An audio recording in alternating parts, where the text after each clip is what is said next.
সম্মানিত দেশবাসী, আসসালামু আলাইকুম। আল্লাহ সম্মান দেয়, সম্মান আবার কেড়েও নেই। কেড়ে নেই কি কারণে?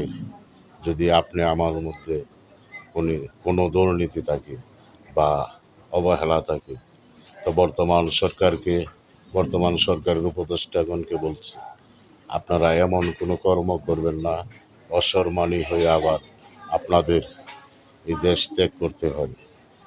তো আগের কথা মনে থাকলে, এই যে 17-18 বছর যে অন্যায় অত্যাচার করেছে দেশের মানুষ, তারাও দেশ ছেড়ে পালিয়ে গিয়েছে। অনেক পাওয়ারি লোক ছিল, শেখের বেটি শেখ হাসিনা ও তার দলবল অনেক পাওয়ারে ছিল, তারাও দেশ ছাড়তে বাধ্য হয়েছে। তো আপনারা, দেশের জনগণ আপনাদেরকে সম্মান করে এই রাষ্ট্রের মধ্যে দায়িত্ব দিয়েছে, আপনারা সেই সম্মানের কি দাম দিচ্ছেন? কিছুই এখন পর্যন্ত দাম দেন নাই।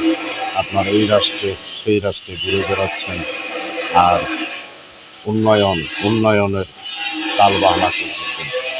এইটা করতেছেন, বিদেশি বছর দেশের মধ্যে আনা চেষ্টা করতেছেন, আমেরিকার সৈন্য আনার ঘাঁটি করতে চাচ্ছেন।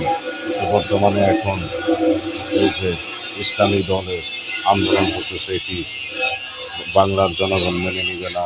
আপনারা যদি এইসব বিদেশি আড্ডা দেন এই বাংলাদেশের ভিতরে, এটা বাংলাদেশের জনগণ মেনে নিচ্ছে না, মেনে নিবে না। সেটার প্রতি হেললে কি আপনারা দেশে পরিচালনা করবেন দেশ?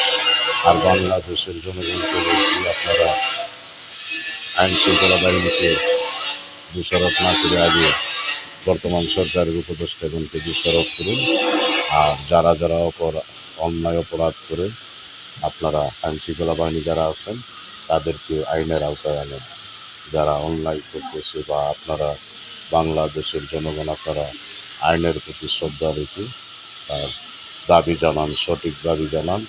আইনের লোকের উপর আমরা হামলা করতে না যাই, ওদের উপর হামলা না করি, ওনাদেরকে আমরা সম্মান করে বলি যে এটা হচ্ছে সেটা হচ্ছে, আমরা তার বিচার চাই।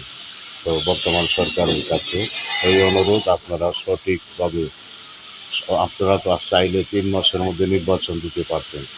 1 বছর চলে যাচ্ছে, এখনো নির্বাচন নিয়ে খেলতেছেন।